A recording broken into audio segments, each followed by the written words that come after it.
Wow. Aren't we blessed to have such an amazing family of musicians here with us today? And an amazing group of people gathered in this beautiful chapel. Good morning and welcome to the Sunday service of the Unitarian Universalist Church of Amherst. My name is Reverend Sally Hamlin. I'm a retired, yay, UU minister, happily retired, and I joined this congregation almost a year ago. Finding my way around Buffalo after retirement, I needed to find a place that would suit my spiritual and social justice longings, and also still find a place to serve. My ministry has enriched my life in so many ways, but this, being in this place with all of you, has enriched my life in a way that continues to unfold into my retirement, and I'm very grateful for each and every one of you. For those of you gathered in the chapel, want to say your words now, or wait a minute, you're standing, okay. For those of you gathered here in this room in the chapel, I urge you to turn your phone off, please, completely, to free up the web bandwidth for the live stream. We have folks joining us online, and our Wi-Fi is wobbly. We want to make sure that the online community has the full experience as possible. And if you need some extra hearing support, we have assisted hearing devices at the usher's station in the back of the chapel. Feel free to borrow one for the service. Good morning. Good morning. I'm Reverend Michelle Buhite, the minister of this congregation. My pronouns, which I offer to create a truly inclusive and brave space for all of us to live into the fullness of our identities, are she and her. It is kind of fun for me to be a sidekick today, so I will be popping up and down. We are in for a really amazing service. I am so glad that you have made this a priority this week, so stay tuned.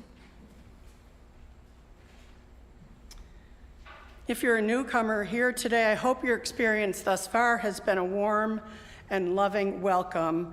We're glad that you've chosen to spend this morning with us here at UU Amherst.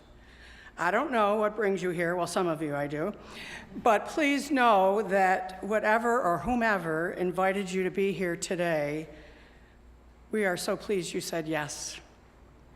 For those of you in person, and online, I want you to know that every bit of this service has been carefully crafted to create a cohesive experience we call worship. Worship comes from the Old English, worthship.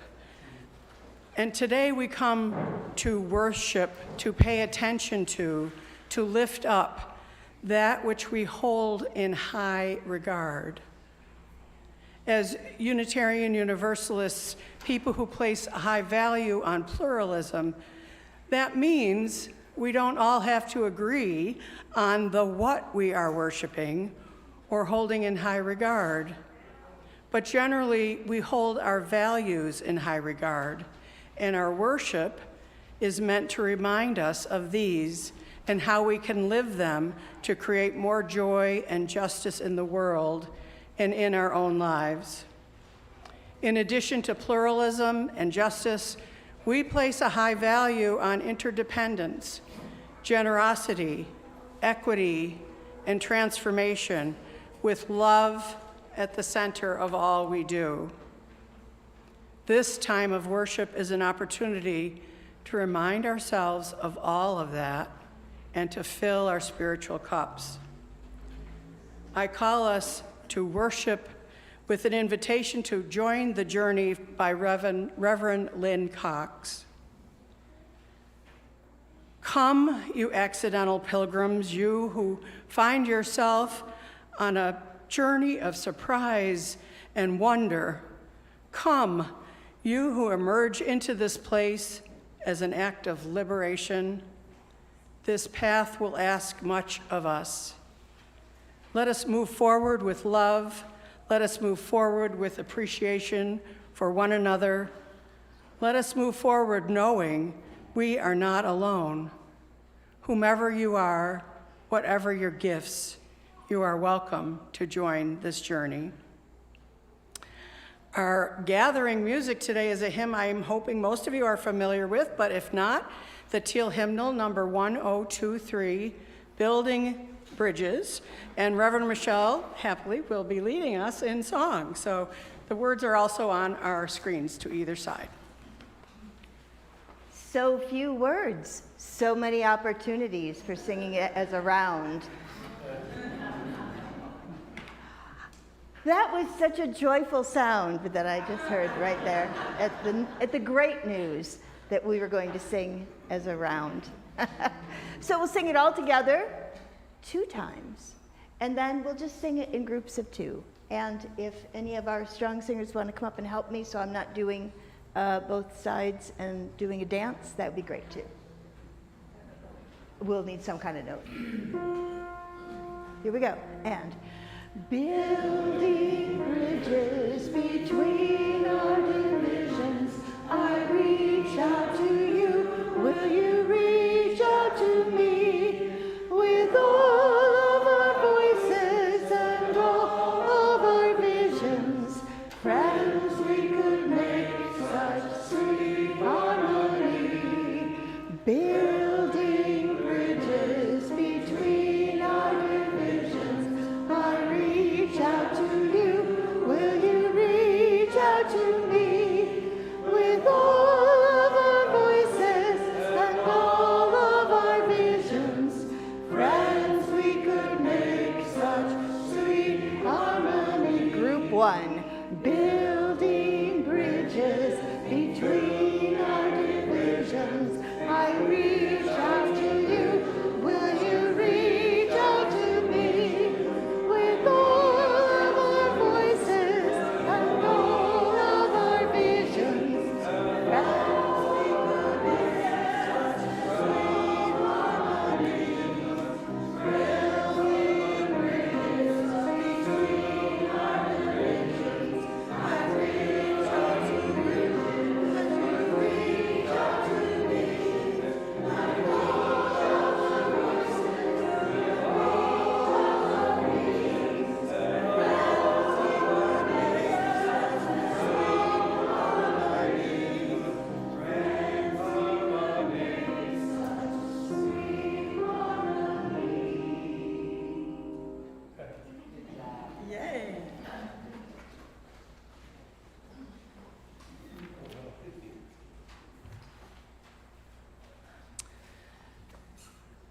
Our land acknowledgement today will be a little different as we engaged in a shared reading penned by Joy Harjo, the 23rd U.S. Poet Laureate and member of the Muscogee Nation. After each statement, please respond with the words, "We are Earth," after which, Alexis and Max, are you here? Come on forward, please. Welcome, Max and Alexis, new members of our congregation. So glad you're here.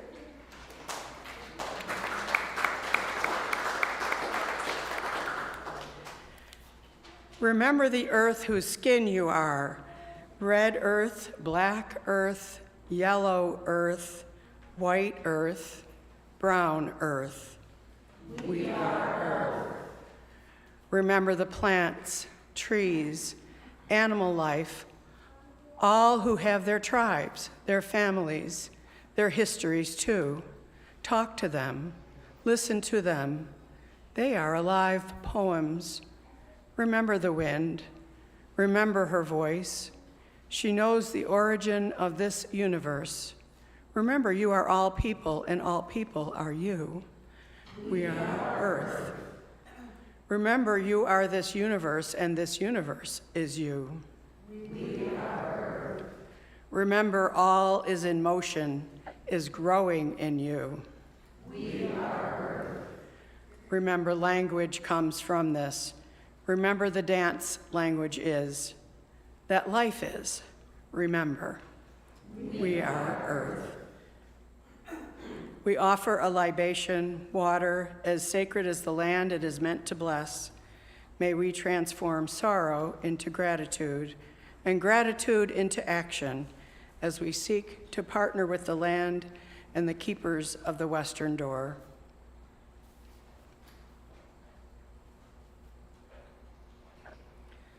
The weekly lighting of our chalice is a reaffirmation of our covenant with this faith and those whose lives have brought us to this place, as well as all those who will carry our light forward, making it our own and letting it shine.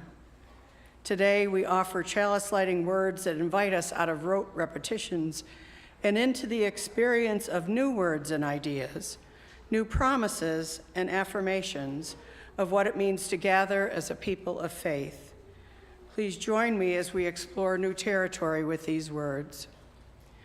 May we light a chalice, give light and warmth to our community when we are joyful and when we despair. And may we feel the warmth spread from our circle to wider and wider circles until all know they belong to the one circle of life.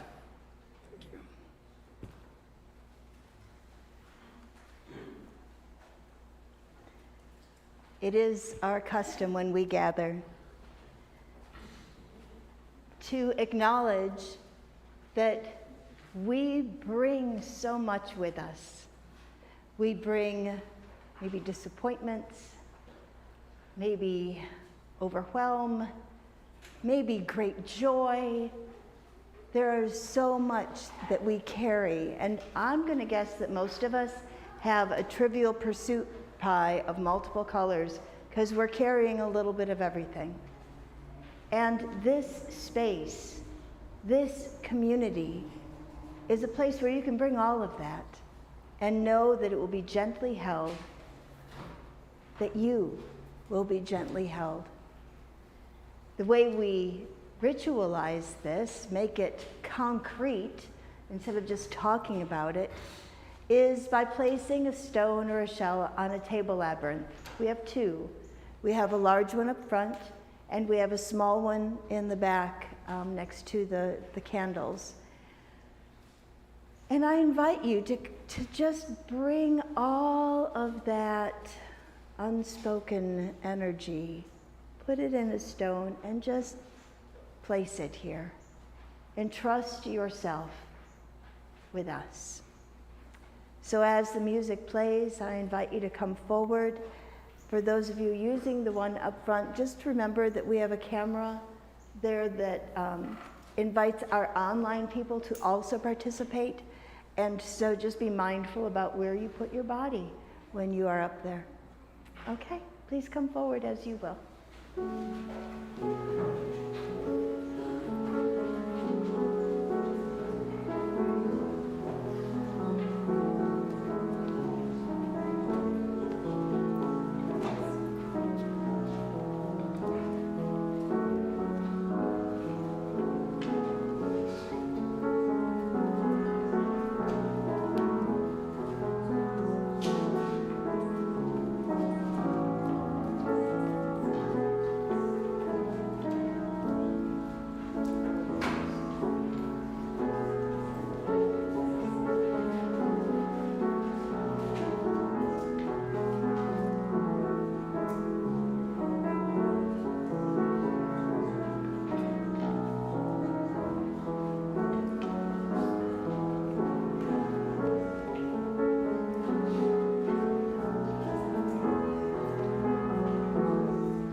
Let's take in a shared breath to bring ourselves back into our bodies a bit.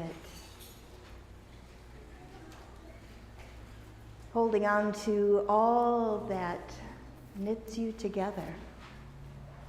All that you, if you use the word, might call holy. Of course, holy comes from wholeness. And that is a thing that we invite one another into a journey of wholeness. And part of that journey is acknowledging that there is a larger community, even beyond our online community, ripples and ripples of community. And that we bring with us those that we carry in our hearts. So I invite you to, on purpose, just acknowledge those that you are carrying with you today.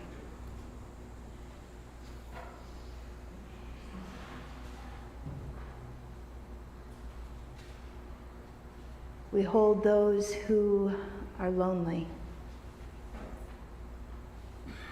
those who are ill in body or spirit,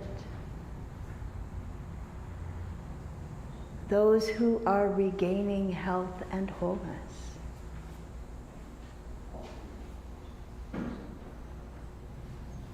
Those in our country and across the world that are experiencing things that are hard for us to even imagine. How do we hold all of that without falling into despair? One of the answers is by being in community, by holding that together.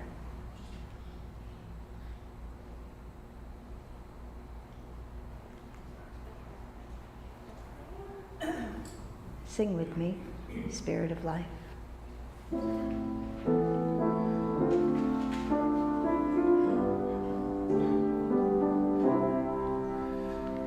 Spirit of life, come unto me.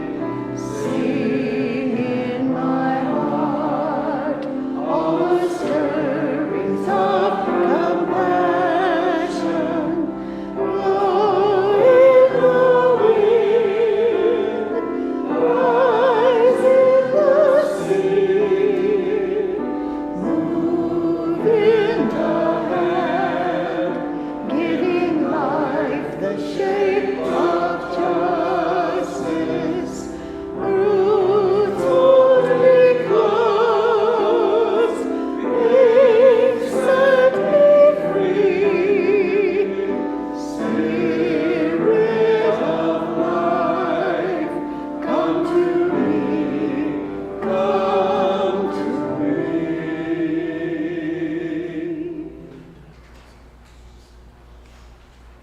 Oh dear, it's time for the Wonder Box.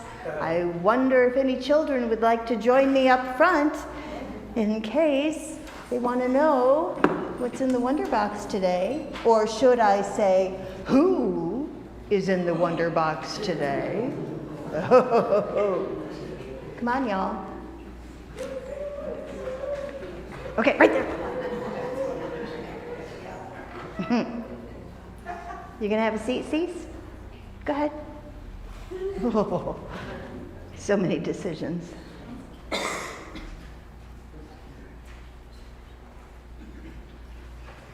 All righty. I have some friends in the Wonder Box, and they have some important things to tell us. Oh, I'm so excited. Okay, never mind.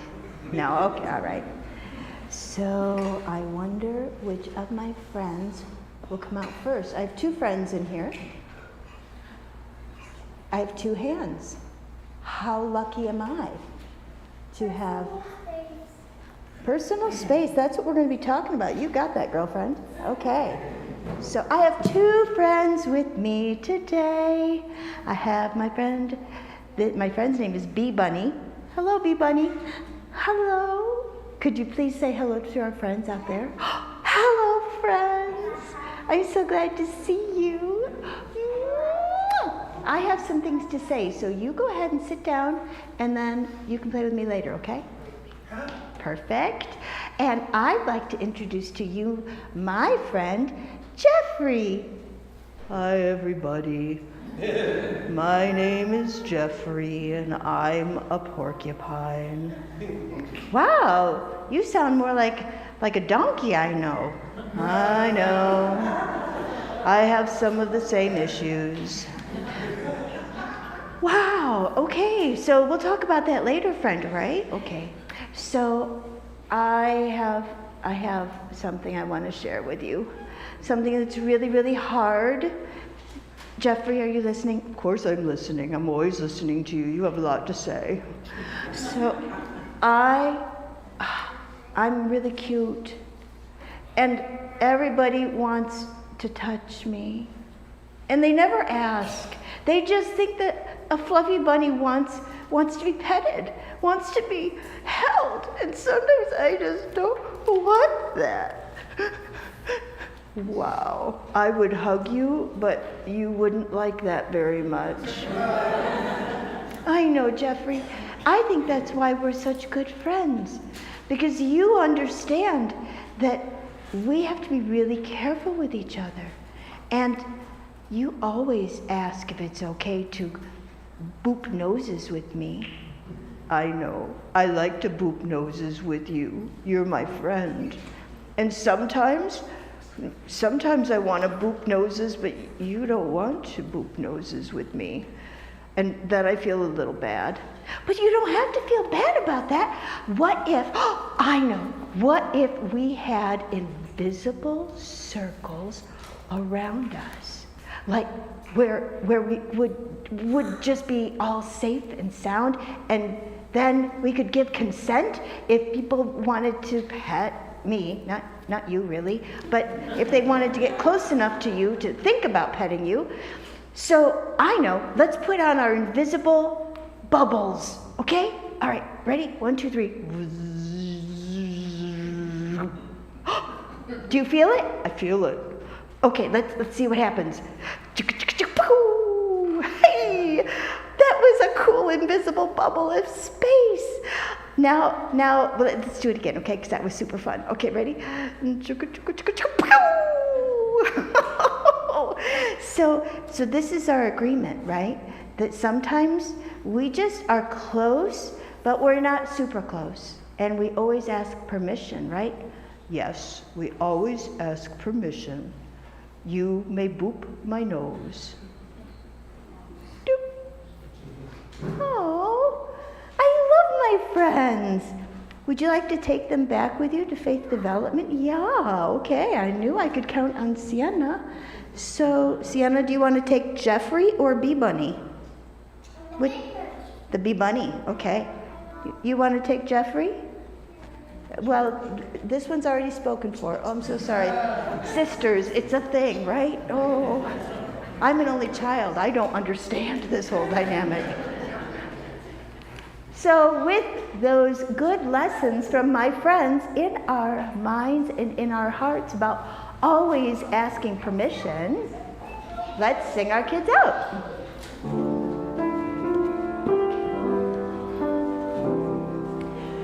Go in love, our hearts go with you. Go in joy, our hopes go too. Learn in love and grow in wisdom. Shine your light in all you do.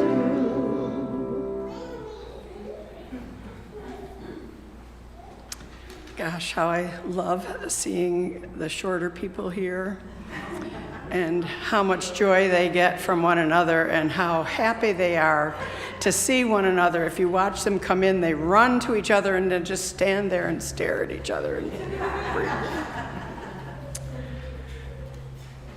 Today I have a reading written by Ayomide Sotubo. Mide, as she is known as an international spoken word poet and an aspiring barrister who lives in London. Mide shares her poetry, which is inspired by her own experiences and that of others. Many of us don't have to think about being free, we just are. But this isn't the truth that everyone knows.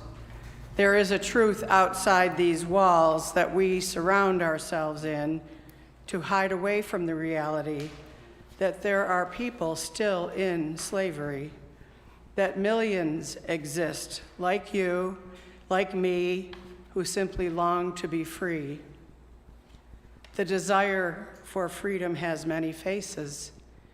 It is the face of a girl trafficked and sold into sexual slavery in Italy. She has unwillingly had more men know her than her age, and there is a rage that wells in her heart every time she realizes that she is a pawn in the game of cheap labor, sex, and goods, and she doesn't get to keep the check. It is the face of a young man in forced labor moving brick after brick in India because he was sold lies of a better tomorrow when all he wanted was to feed his wife and kids.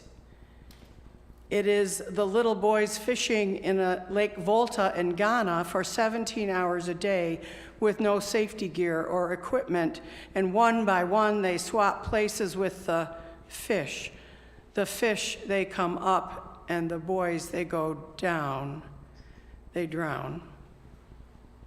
It is the woman trafficked from Nigeria to London, promised education, but instead lives each day sharing under the roof of her aunt, slaving under the roof of her aunt. This is the reality of 40 million people, and each one that makes that number is one person. Like you, like me, all they want is freedom, all in all. All everyone wants is to be free in one way or another, the face of freedom. From pain, from struggling, from fear. My freedom looks different from yours, and yours is different from the next person, and theirs is different from ours. It is this longing for freedom that makes us do things we otherwise would not, because freedom is a defining point in life. That moment when you are in control of your next step, when you can look over your shoulder and smile instead of being afraid of what blow might come next. Instead, some suffer in silence. But it is hard to stomach a blow and give birth to the smile at the same time. It's hard to live your best life tied to the strings of misfortune, a puppet to the system that we have built, when your cards just don't add up, so sometimes you fold. When you've had enough, when freedom seems unattainable. Apparently, slavery was done and over, but we still love sex, control, cheap labor, more than we love our brothers and sisters. We love it too much to squash it, so instead we amplified it, spread it across the globe, and made a fortune out of it. Human trafficking is soon to pass drug trafficking. We've made a pandemic of it. But we have a duty to fight for and set free every single being in captivity. We can't live life quiet by choice when there are millions whose voices are unheard. Those who are free fight for those in chains, for we are one and the same at the root of it all, humans, brothers, sisters, mothers, fathers, sons, daughters, people who just long to be free. The words of Mide Sotubo. Today we will learn from our speaker, Ms. Julie Palmer, who is the Executive Director of PATH, People Against Trafficking of Humans, about trafficking in Western New York, very close to us. This whole poem was about trafficking in other places around the world, which makes it easy sometimes to distance ourselves from what is happening right in our very own communities. So please join me in welcoming Ms. Julie Palmer to the pulpit, and thank you, Julie, for being here.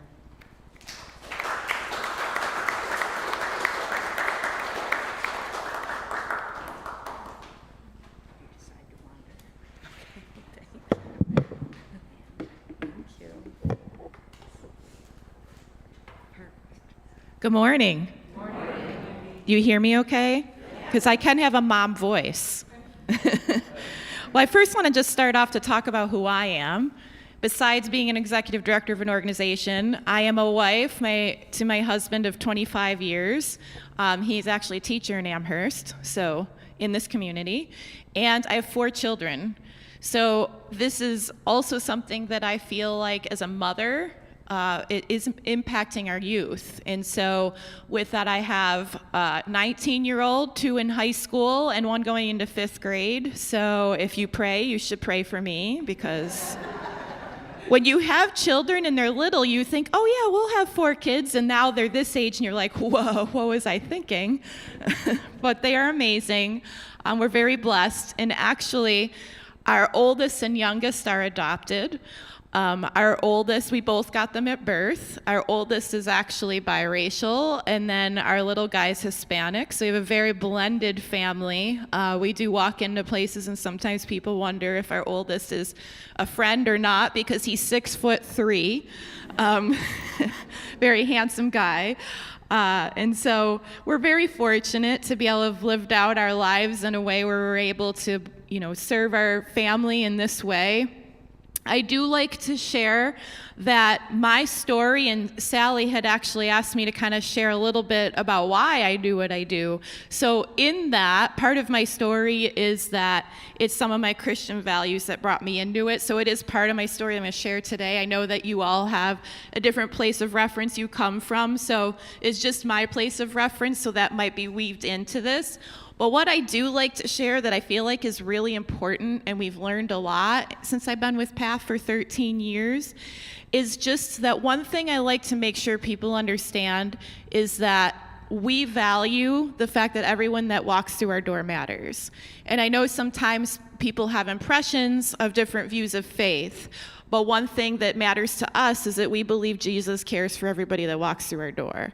So there is no discriminatory behavior. There is nobody that's not welcome in our space. In fact, it's pretty diverse, the people that we serve.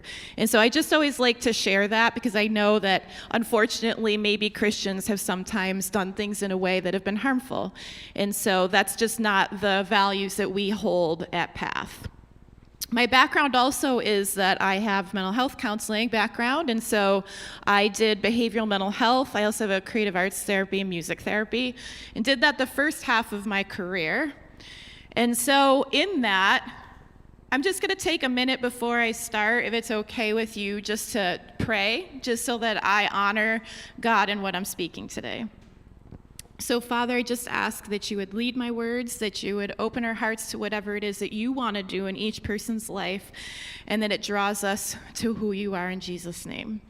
So when I speak today, it's not just about human trafficking, but a little bit about a call to action in our lives. Because one thing I have come to learn is I'm not the only person that needs to be out there for this cause. And so it's not just myself, but we have about 50 people, whether on staff or volunteering, that are a part of the work that we do. And they kind of all come from a variety of different backgrounds. And so really it's how to be a light in darkness. And I feel like Sally did a beautiful job through that reading of kind of summing up what human trafficking is, so thank you for doing that. And really giving a depiction of how it's affecting the world. And so we can bring hope. It sounds evil, right? So there's a part of us that doesn't really want to engage in it because of that. But we can be hope in that. And there's a psalm that says, the Lord works righteous and justice for all the oppressed. And I believe that while we don't necessarily have to step out and accomplish that, I think that the purpose of us being here as people is to do that. So maybe you're wondering, does this really happen in Western New York? Maybe you're thinking, well, that depiction that was just read felt very global. So let me just speak with examples. At our enrichment center that we have in Buffalo, we've served over 1,200 people. This is our 10th year of providing services, and I'll speak to that later. But just imagine for a minute a 12-year-old girl. She's been bounced around the foster care system since she was 8. She had no stability, no healthy people to care for her. She was detained downstate simply because truly the system didn't know what else to do for her. She wanted to get back to her mother in Buffalo, who wasn't really able to mother her very well, but she still was intending to get back here, left the facility. She was desperate to get back and was coerced into exchanging sex for food, money, and transportation. When she came to our enrichment center and I first encountered her, she had bruises on her body, choke marks on her neck, and really just looked despondent. When we gave her this gift. It was kind of a purse bag that had a new outfit, a necklace, and a note that said, "You are loved, you are beautiful, and you are valued." I still won't forget this because this was several years ago. She looked up at me and said, "Miss, no one has ever said that to me before." Now again, I'm a mother, so this could be my child. At PATH, she got more than just resources, but she rediscovered her value and worth and her dignity. This is some of the reality of modern-day slavery in our community. And honestly, sometimes I don't want to do this job anymore because I just don't want to keep hearing it.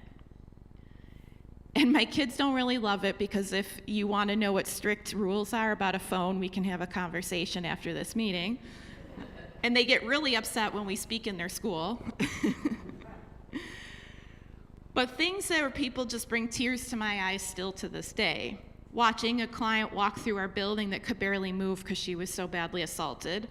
A woman whose jaw was broken and had to have surgery to repair it. Another client who sat in the office with me and shared with me how she was stabbed and left in a hotel room to die, except that housekeeping found her.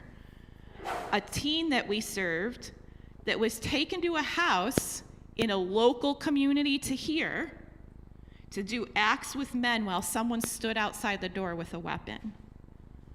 That could be one of our children or family members. And human trafficking defined as the recruiting, harboring, or transporting a person solely for the purpose of commercial sex or forced labor. So what does that mean? Recruiting happens in a myriad of ways.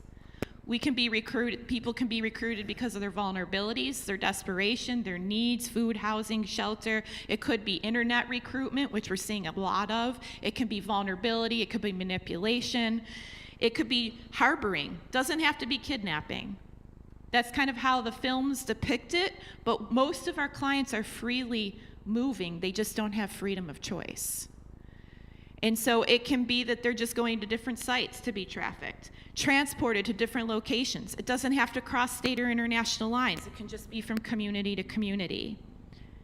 And there's force, fraud, or coercion that have to make it a crime in the eyes of the law. So force, the violence I described, or even the threat of violence. We had a teen tell us that they threatened her 3 younger siblings, and that's why she continued to do what they asked her to do. We've had fraud where clients are told, hey, you got this job. We're having multiple situations where we're getting called by law enforcement, where there's operations going on, where recruitment of individuals that are foreign-born are being brought to this region from downstate to do different work and only to end up being sex trafficked. Coercion, it's manipulation of circumstances. Maybe somebody's struggling through addiction and they help them, then say, I'll give you this if you do that. It's grossing $150 billion per year, which is adding together the NFL, Google, Nike, putting all of their revenues together annually. That's what people are making selling persons.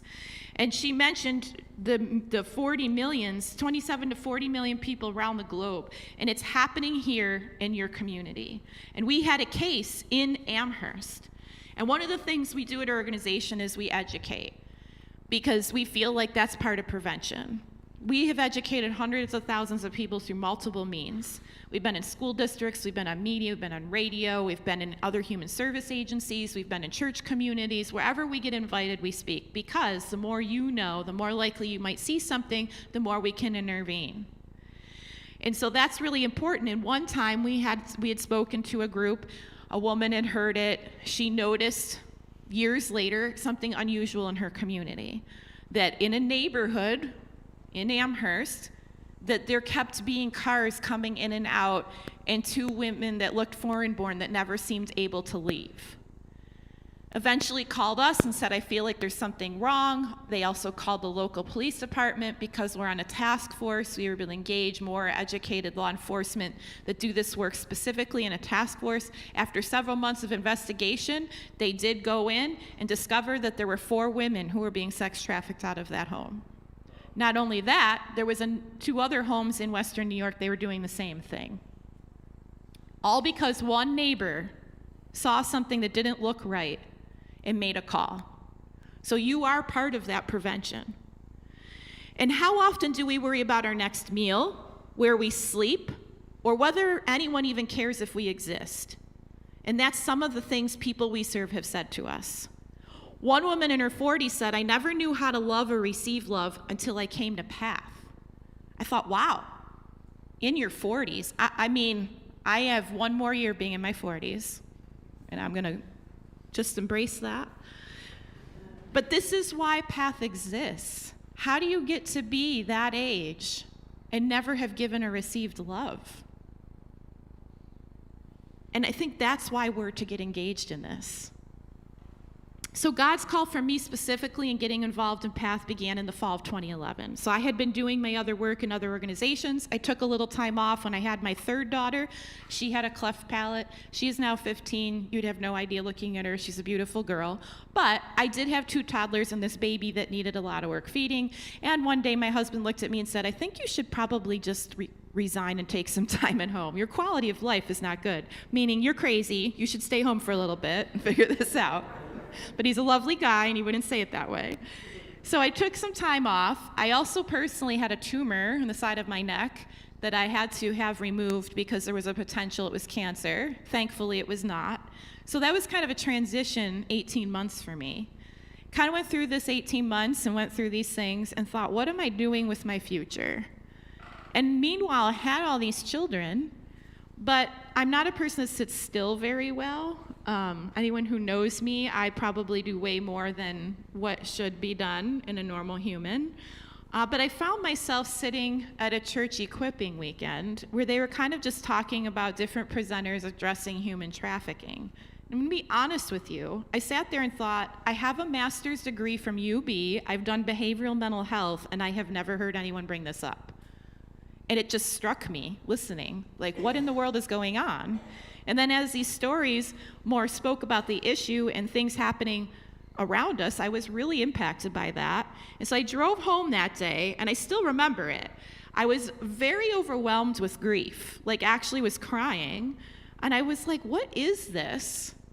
And I just felt this word in my mind from God that said, this is how I feel when my children are treated this way. And then I kind of kept lamenting a little bit and praying a little bit, and I felt like God said, you need to do something about this, Julie, address this issue, and be open to opportunity. So, to be really honest with you, I out loud said, no, thank you. I don't know how many people talk back to God if you have that relationship with him, but I am bold enough to do that. And I kind of had a lot of justification in my head of like, I'm a mom, this sounds so depressing, it's evil, I don't know what I would do about it, how would I even help? And it just was be open to opportunity. I thought, okay, then I don't have to do anything. Like the neon sign is gonna come flashing someday. So I ended up going to this awareness event. As a result of this equipping weekend, we filled out these little cards, and this woman who had started PATH as a coalition invited me. And I thought, I'm curious, I'll show up. Well, she decided to announce at that meeting that she no longer could lead it any further because of her full-time work in ministry, and did anyone feel led to get involved? I still remember sitting in the back of the room thinking in my head, is this the opportunity that I'm supposed to move forward in? So I had a decision to make to either get engaged or not get engaged, and determine whether or not the passion that was welling up within me was something that God was leading me to do and take action. And I will just say that if you have a strong passion or a heaviness or leading to something, don't ignore it. Because I often feel like that's how we're mobilized by God to respond to the needs around us. So for me, what really spoke to me was Moses. And for anyone who maybe has paid attention to Moses' story, he was asked to set captives free, right? Like his whole story was about speaking to people, leading them to the promised land. And I just thought this was really interesting that this is what he said in the book of Exodus. "O Lord, I've never been eloquent, neither in the past nor since you've spoken to your servant. I am slow of speech and tongue." So the Lord says to him, well, who gave you your mouth and who made you deaf and mute? Who gives you sight to the blind? Is it not I, the Lord? Go, and I will give you the speech and teach you what to say. So what really struck me that was, I have a sense of humor, so part of me was like, okay, God's kind of saying, duh, like, I created you, so I already know you have these impediments, but I'm still asking you to do it anyway, because I'll give you what you need. But what I thought even more fascinating is Moses' response, "Please send someone else to do it." That's a quote in the Bible, by the way. I didn't even exaggerate that. And I thought, well, isn't that interesting?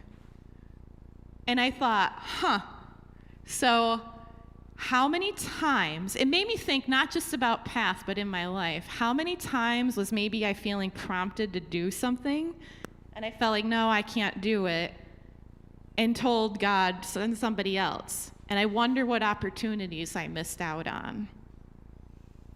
My husband says this to me a lot when I have the days where I say I don't think I can do this anymore. He'll remind me, but think of what wouldn't have happened if you hadn't done it.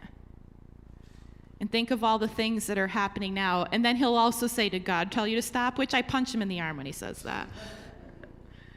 But I thought the next part of this was very interesting, that even after God offers to equip him, he still asks God to have somebody else do it. And the scripture says God burned with anger. I was like, ooh, I don't know if I want him burning with anger at me. But what I thought was really interesting is that God said, fine, I'll have your brother do it. And it just really made me think. He wants us to do things. If you have something impressed upon you, he picked you. But if you say no, he'll find somebody else. And that just really struck me. And so I realized that none of my excuses that day in the car where I was kind of saying no thank you to God were really justified, because honestly, it wasn't going to have anything to do with me. It was going to have to do with whether I was going to get the equipping and that he would provide what I needed and I'd have the strength and knowledge to have an impact. And in Joshua's story, he was told to be strong and courageous and step into the water before God was going to part it. And I just feel like this is really interesting. Of just be strong and courageous because you'll lead the people to inherit the land. Have I not commanded you, be strong and courageous? That also struck me as very interesting, that it was a command. How many of us pick strength and courageousness because we think maybe we should, versus this is the way we're being asked to live our lives so that we can handle the things that are happening around us? And sometimes we walk down a journey and the opportunity may not open up and the barriers might not move until we step in it. And that's kind of how I've experienced this work at Path. I'll be honest with you, I'm a planner. I like to predict, probably a little controlling, like to know what's going to happen. That is not how this journey goes. Every step of the way is kind of trusting opportunity and then having things open up and having people give and having generosity. But it is not an easy journey to walk. And I will share with you that when we do walk, though, God always has victory over evil. And so the past few years, I will share that my family's gone through some really challenging, harmful, hurtful hardships. And I really struggled through those emotions and questioning whether I really wanted to continue serving and doing ministry.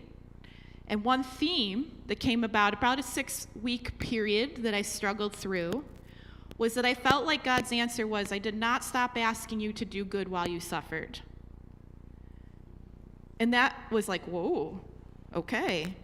But it was trusting and believing that I had the strength and courage to do the work in the suffering.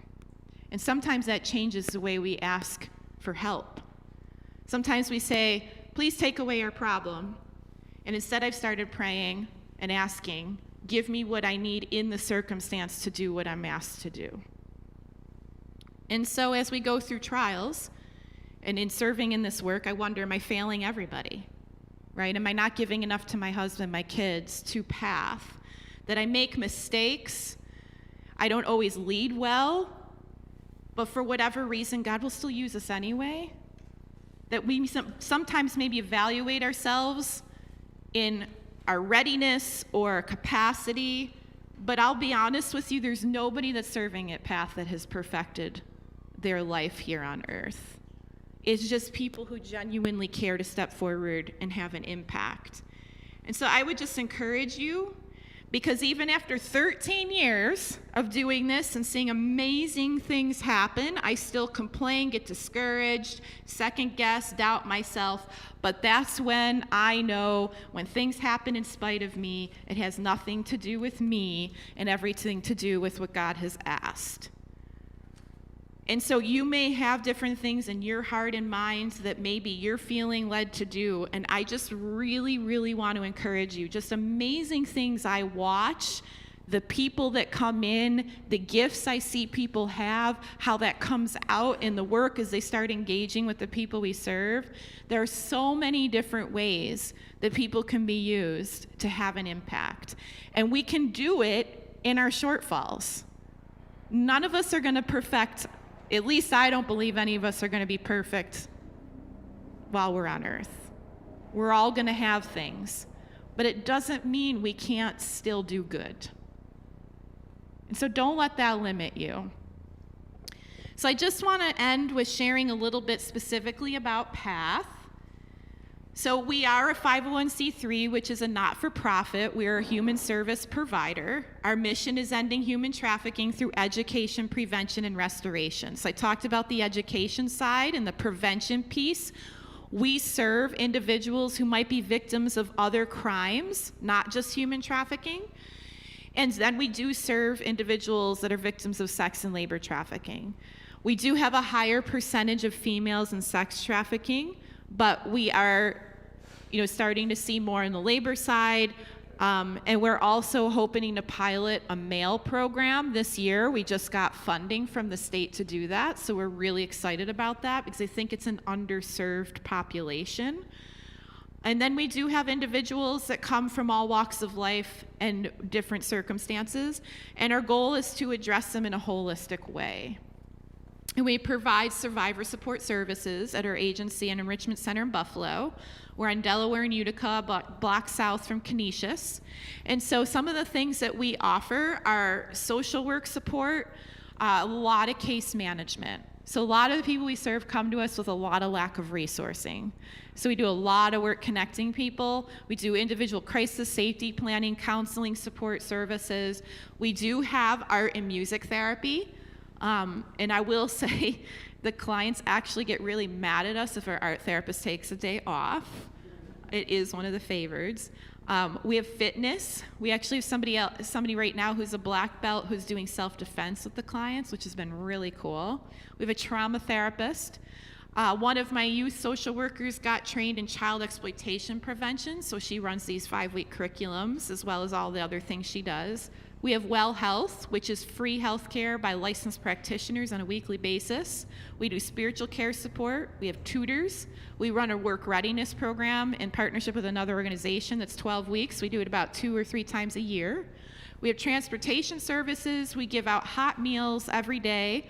We have clothing closet hygiene items. We serve adults, youth 12 to 18, and then we have a child and family program for birth to 11, so that if somebody comes in and has a young child, we help care for that child and provide interventions so that the guardian can get their support services. As I mentioned, we've served over 1,200 individuals. We give away about 90 to 100 meals a week. All of those meals, 5,000 a year, are completely donated by the community. We have a very small budget for that. It's all donated by the community. So if you say, I don't have time to volunteer, or maybe I don't feel I can give financially, we have people that sign up once a month and bring a meal once a month. What it is you bring 20 meat dishes, enough for 10 vegetarian, and then we package it all up and give it out to our clients that night. And it's a great, and I will just tell you, I've learned so much about food access issues. Many of the people we serve will tell us that this is the only meal they have for the day. So that's an important part of what we do. Our building that we're in is an interesting story. and this is our contact information. So we had a donor that heard me on a radio show and contacted me, and this was in 2019, and said, I just want to come check out what you do. So we were at a prior location a block away, kind of renting a suite. And he said, I really like what you do. He wrote us a 5-figure check and then called me about 2 weeks later and said, can we have breakfast? I thought, well, you just wrote me a 5-figure check. Of course, I'll have breakfast with you. Didn't say that, but I thought it in my head. So we had breakfast, and he just started telling his story of philanthropy and his family foundation. And he said, every year we like to buy a building for a nonprofit doing ministry work, and God told me to buy you a building.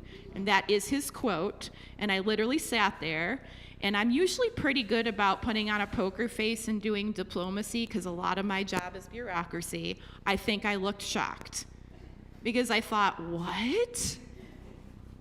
So that year, I knew of the building we're currently in was for sale because it was the mental health advocates moving to Broadway in a building where Jericho Road is. And so I called up Ken and said, Ken, did you sell your building yet? He said, no, it fell through. Why? I said, because we're coming over. I have a philanthropist that might buy us this building. He said, great, come on down. So we went. I shared it. He said, do you like it? I said, I love it. He put in an offer. They accepted it, and it was supposed to close in 2019. As anything with build-outs, their Jericho Road location wasn't done yet, so they asked to extend it, which we did. And then we had COVID come. April 1st of 2020, the donor calls me and says, Julie, the building closed. It is now yours. Now, meanwhile, if you remember, April 1st of 2020, we were 2 weeks in a shutdown where no one was going anywhere, doing nothing. And I thought, well, this is funny. I just got a 6,000 square foot building I cannot use. However, this is always when, God knows better than me, it allowed us to take time to renovate the building, because it was a bit 1980s. I am really big on environment and space and how that feels. There's a warmth and a welcoming. So we were able to renovate it. We created like a living room space in the building.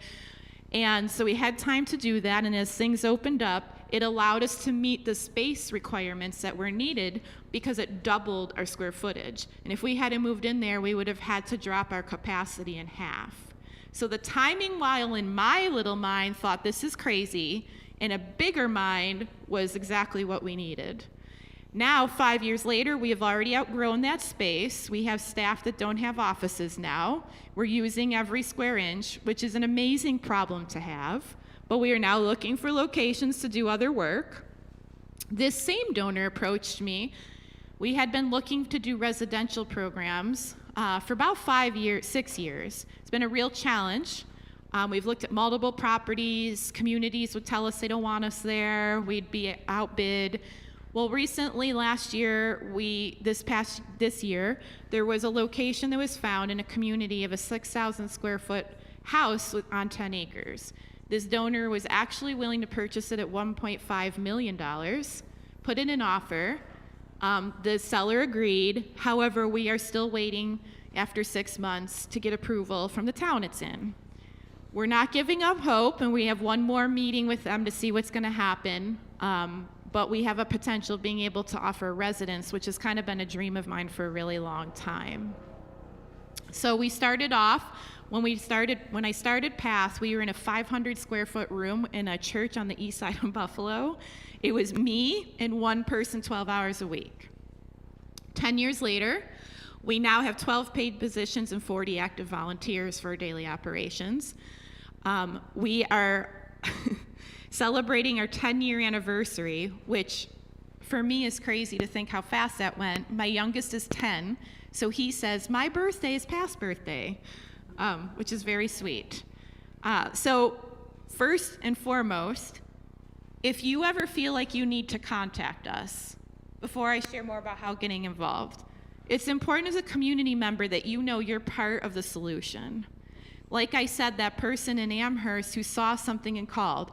And like I said, we're on a task force with law enforcement and people that are trained specifically in this issue. So you can just call us. If you don't want to call your local, law enforcement, if you don't know what to do, we've connected people with situations. You can call anonymously. We don't have to give them your name. They'll do a lot of tips.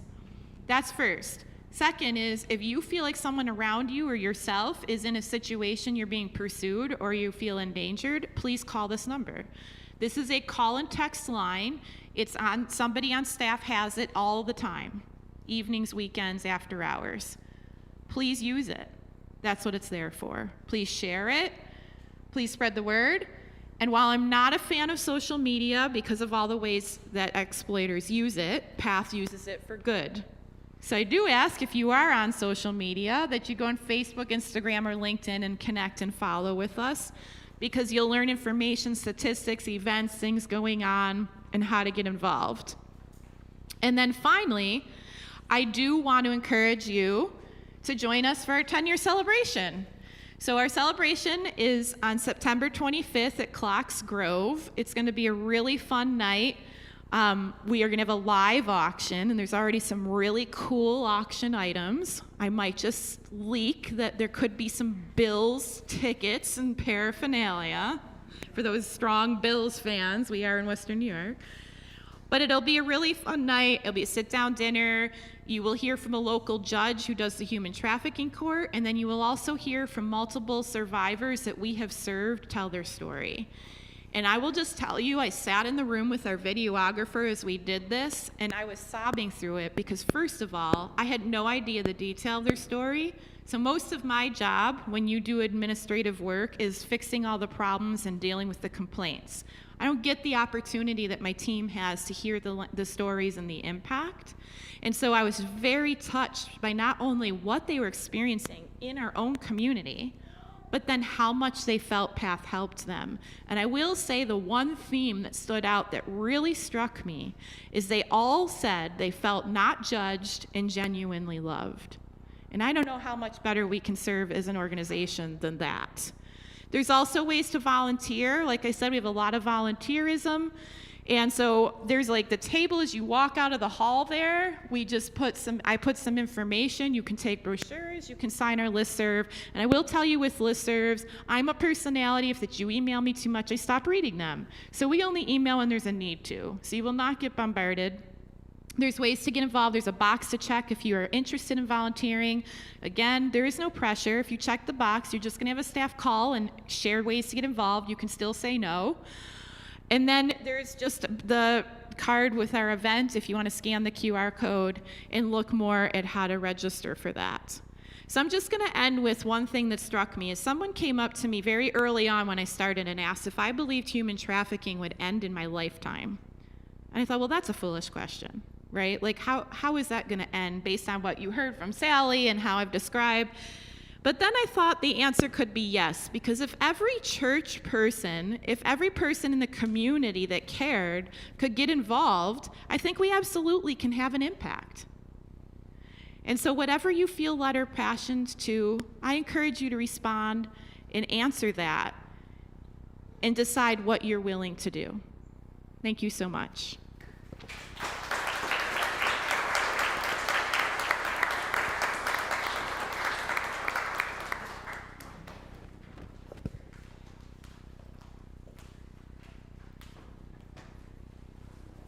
Thank you very much, Julie. It's a lot of information, and I encourage all of you, if the words that Julie spoke touched your heart, that you use this opportunity to learn more and to give freely. Today we are going to respond to this to this talk with a song, Building a New Way, number 1017. In the teal hymnal, the words will be printed on screens on either side. I think y'all need to stand up. All right. Let's bring it in. We are building a new way. We are building a new way. We are building a new way, feeling stronger every day. We are building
building a new way. We are building a new way.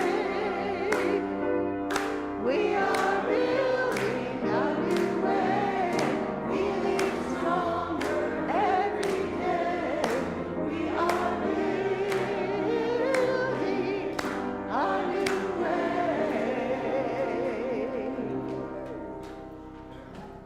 Please be seated. You deserve a good rest in this heat. Who's hot? I'm hot. It's now time for our offering. The offering is where we demonstrate our commitment to our own transformation and to the ministries of this church, as well as gratitude for the many blessings in our lives. Whether you give a little or a lot, give online or as the basket is passed, we're grateful for the many ways you share from your resources. In the back of most of the pews are envelopes. You can put donations for PATH, and mark that envelope for PATH, or just put cash in the basket. This whole month, our organization that we're sponsoring, Pass the Basket and Share the Load, is PATH. So please give generously. You can also make donations in the back with envelopes that are there. If you're using a check today, please mark it in the memo portion. The offering will now be gratefully received.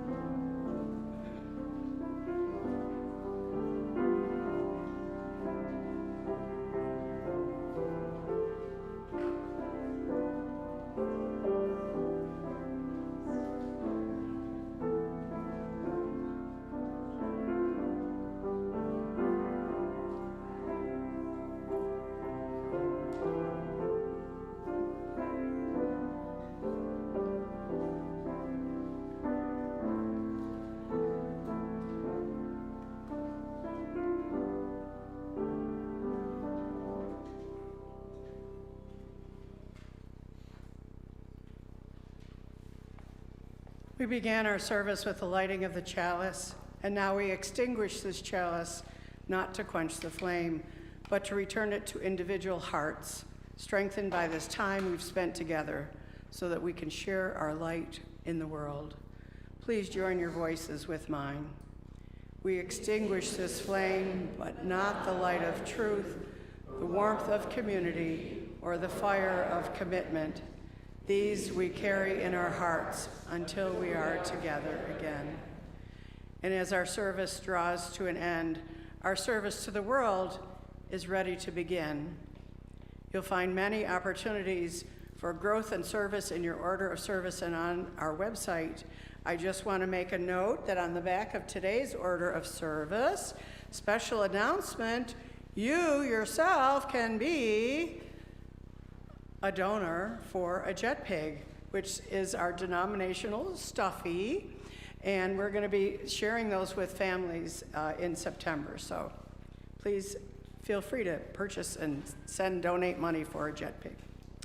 All of you are invited to stay for coffee and conversation in the Emerson Room, just through the double doors at the back of the chapel and in the lobby, through the lobby.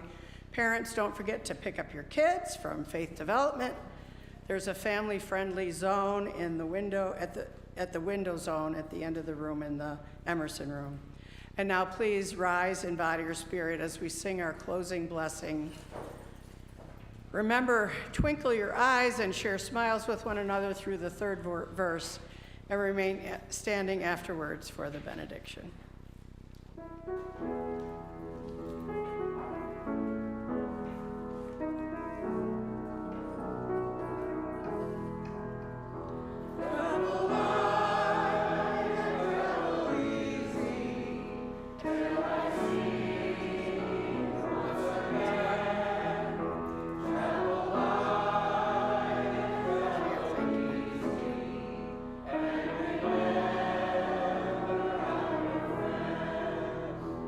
The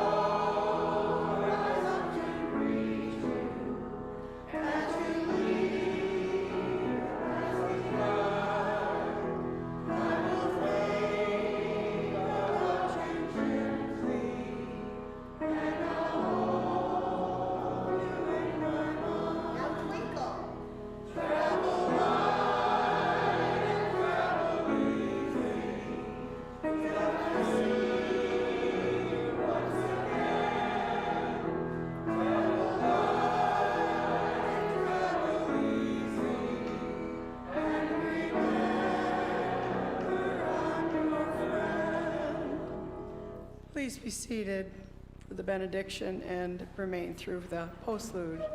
Special thanks today for our family of musicians. Today, we've learned so much. We've opened our hearts to learning things that are difficult to hear. We've learned the story of a path of one person who's chosen to devote her life on behalf of people she didn't even know were in trouble. We've all have different paths to wander, different paths that call us from whatever voices we hear within our hearts, our brains, our spirits, the one we call holy. May we find ways to find joy in this path, that service is a blessing, that you are a blessing, that what you do matters. Go, spread the word of joy and hope in the world that represents what we believe as Unitarian Universalists, that love is at the center of all we do. Go in peace.